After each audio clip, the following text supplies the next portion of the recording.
channel Education Point Coaching Classes. Today we are going to do worksheet number 26 of class 6th, which is based on the lesson Fair Play. तो हमने अब तक जितनी भी worksheets की थी उनमें काफ़ी सारी वर्कशीट्स फेयर प्ले की थी. तो ये एक कॉन्टिन्यूड वर्कशीट है जिसके अंदर फेयर प्ले ही आगे से दिया हुआ है. जितना हमने चैप्टर पढ़ा था उसके आगे से ही दिया हुआ है. सो इन क्वेश्चंस को देखते हैं क्या दिया हुआ है. Has your best friend ever done something you thought was wrong, यानी क्या आपके बेस्ट फ्रेंड ने, क्या आपके सबसे अच्छे दोस्त ने कभी ऐसी कोई चीज़ की है जो आपको लगा हो कि वो गलत है. जैसे कि क्लास में बच्चों के साथ बुरा बर्ताव करना या फिर गेम में चीटिंग करना, कोई भी ऐसी चीज़ जो आपको लगा हो कि सही नहीं है और उसे ऐसा नहीं करना चाहिए. तो यस मार्क कर देंगे हम, क्योंकि हमारे दोस्त कभी कभी ऐसी गलतियाँ कर देते हैं. Did your friend try to correct himself herself after your suggestion, मतलब क्या आपके दोस्त ने अपने आप को सही करने की कोशिश की. मतलब आपने उसे सजेस्ट किया, आपने उसको एडवाइस दी, बोला कि ये जो तुम कर रहे हो सही नहीं है, तो क्या उसने अपने आप को सही करने की कोशिश की, अपनी गलती सुधारने की कोशिश की. यस, उन्होंने अपनी गलती सुधारने की कोशिश की. What change after your suggestion to your friend, यानी कि जब आपने अपने दोस्त को सजेशन दिया, ये बोला कि तुम अपनी गलती को सुधारो, तो उसके बाद क्या क्या चेंजेस आ गए आप दोनों के बीच में, तो हमें ये बताना है. सो मैंने आंसर लिख दिया है, please have a look. Okay, so here is the answer. She understood my advice and left the wrong path, यानी कि मैंने अपने दोस्त को जब सलाह दी तो उसने मेरी एडवाइस मानी, उसने मेरी सलाह मानी, और जो गलत रास्ता था, मतलब जो गलत चीज़ वो कर रही थी, उसने वो चीज़ करनी छोड़ दी. सो ये हम इसका आंसर लिखेंगे. ओके, इसके आगे हमें स्टोरी का ही एक एक्सट्रैक्ट दिया हुआ है, एक छोटा सा पार्ट दिया हुआ है जिसे हमें पढ़ना है, और उसके बाद उस पर बेस्ड कुछ क्वेश्चंस हैं जिन्हें हमें सॉल्व करना है. So let's start. The panchayat was held under the old banyan tree, मतलब पंचायत कहाँ पर रखी गई थी, उस पुराने बरगद के पेड़ के नीचे. Algu stood up and said the voice of the panch is the voice of God.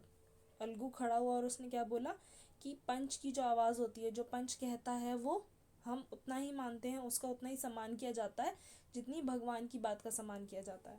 Late Sahu nominate the head panch, I will abide by his decision, यानी कि अलगू ने क्या बोला कि मैं चाहता हूँ कि साहू ही पंच डिसाइड करे, और जो भी वो कहेगा मैं उससे अग्री करूँगा, मैं अबाइड करूँगा उसके डिसीजन से, यानी कि जो भी वो फैसला लेगा मैं उससे सहमत रहूँगा. Sahu saw his chance and propose the name of Jumman. Sahu ने सोचा कि इस बात का फ़ायदा उठाया जाए, उसने अपने चांस को देखा और किसका नाम ले दिया, जुम्मन का नाम ले दिया. क्यों?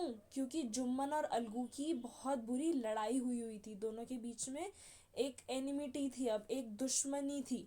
क्यों? क्योंकि जुम्मन के केस में, जुम्मन जो केस लेके गया था पंचायत में, उसमें अलगू ने उसके खिलाफ फैसला सुना दिया था. इसलिए अब उसको लगा, अब साहू को लगा कि अलगू के साथ यही करना सही होगा, क्योंकि जुम्मन उसके खिलाफ फैसला लेगा, अलगू के खिलाफ फैसला लेगा.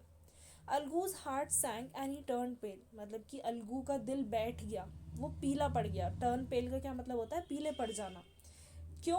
क्योंकि उसको पता चल गया कि जुम्मन शायद मुझसे अब बदला ले, मैंने जुम्मन के खिलाफ फैसला दिया था, तो अब वो मेरे साथ ही ऐसा करेगा.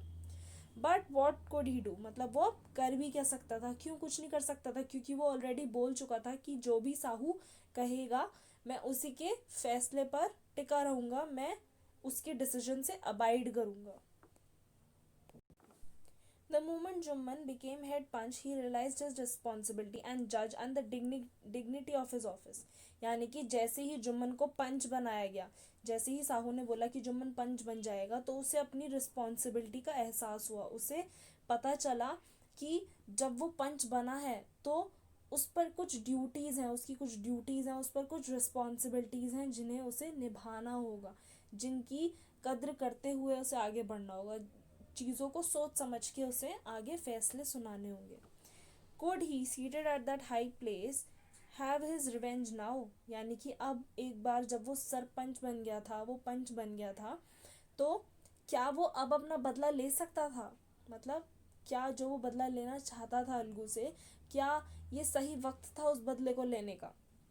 ही थॉट एंड थॉट, वो सोचता रहा. No, he must not allow his personal feelings to come in the way of speaking the truth and doing justice, यानी कि उसके मन ने उसको क्या बोला, उसके दिमाग ने उसे क्या बोला कि नहीं, उसे अपनी पर्सनल फीलिंग्स को, यानी कि जो उसकी दुश्मनी है अलगू के साथ, उसे उसको बीच में नहीं लाना चाहिए। क्यों? क्योंकि अब वो एक पंच है और सब लोग उसको बहुत इज्जत दे रहे हैं, वो सोच रहे हैं कि वो बहुत रिस्पॉन्सिबली अपना फैसला सुनाएगा। तो ऐसा कैसे कर सकता था अब जुम्मन?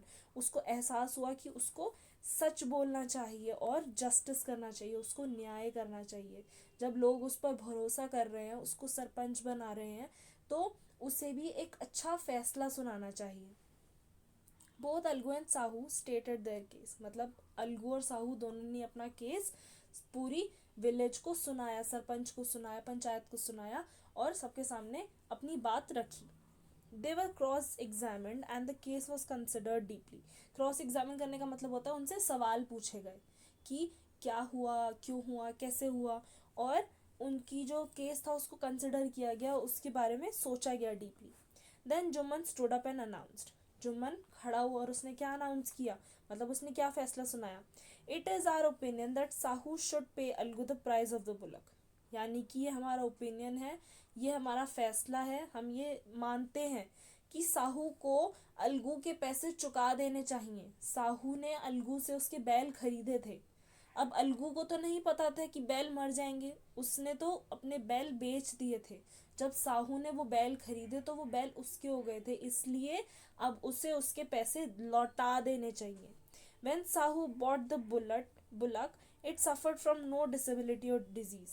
यानी कि जब साहू ने बैल खरीदे थे तब ना ही उनको कोई बीमारी थी और ना ही कोई और डिसेबिलिटी थी। यानी कि जब साहू ने खरीदे थे और अलगू ने बेचे थे तो अलगू को नहीं पता था कि बैल मर जाएंगे। उसने कभी भी जानबूझकर नहीं ऐसा सोचा था कि मैं अपने खराब बैल साहू को बेच दूं, उसने ऐसा नहीं सोचा था।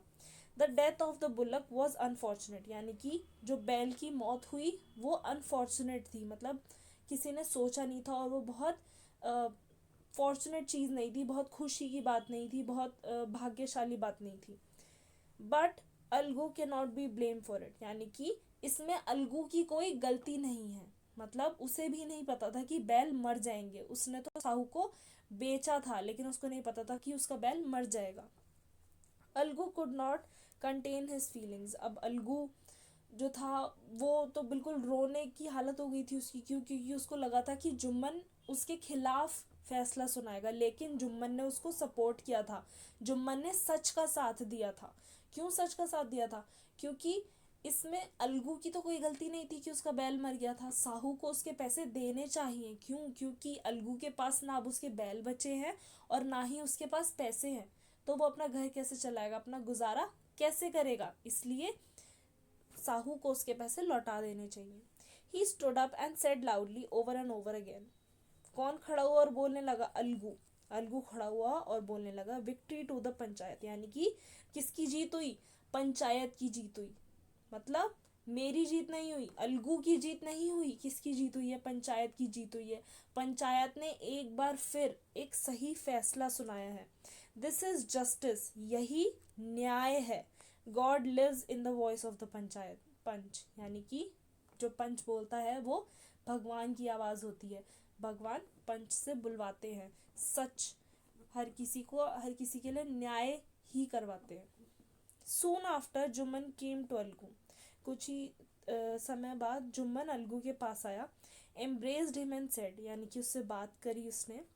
Since the last panchayat I had become your enemy, यानी कि पिछली पंचायत के बाद से मैं तुम्हारा दुश्मन बन गया था। Today I realize what it meant to be a panch. Jumman क्या बोलता है कि जब पिछली लड़ाई हुई थी, जब मेरा केस था पंचायत में, तब मुझे लगा था कि तुमने वो फैसला लेकर मेरे साथ बहुत बुरा किया है, लेकिन जब आज मैं खुद पंच बना तब मुझे रियलाइज़ हुआ, तब मुझे ये चीज़ मतलब मेरे दिमाग में आई कि जब एक इंसान पंच बनता है तो उसके ऊपर बहुत सारी रिस्पॉन्सिबिलिटीज़ होती हैं, बहुत सारे लोग उस पर भरोसा कर कर उसको पंच बनाते हैं। तो a panch has no friend nor enemy, यानी कि एक पंच का ना ही कोई दोस्त होता है ना ही कोई दुश्मन होता है। ही नोज ओनली जस्टिस, यानी कि वो सिर्फ जस्टिस जानता है, वो सिर्फ न्याय करना जानता है, हर किसी के साथ अच्छा करना, अच्छे के साथ अच्छा करना। ठीक है। Let no one deviate from the path of justice and truth for friendship of or enmity, यानी कि हर कोई किसी को भी पाथ ऑफ जस्टिस यानी कि किसी को भी कुछ गलत नहीं करना चाहिए, ना ही अपनी दोस्ती में आकर, ना ही किसी से दुश्मनी का बदला लेने के लिए। मतलब कि अगर वो अपनी दुश्मनी के लिए कुछ गलत फैसला सुना देता तो ये ठीक नहीं होता, ये पंचायत के साथ गलत होता। Algu embraced his friend and wept, यानी कि अलगू ने अपने दोस्त को गले लगाया और वो रोने लगा।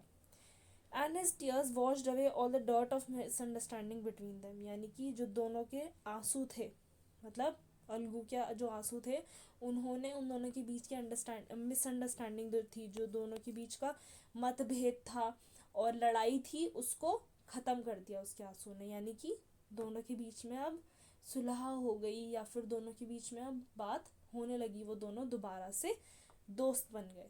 So this is the story. ये स्टोरी अब यहाँ पे ख़त्म हो गई है। इसी पर बेस्ड कुछ क्वेश्चंस हैं जिन्हें अब हम देखेंगे, तो चलिए आगे बढ़ते हैं।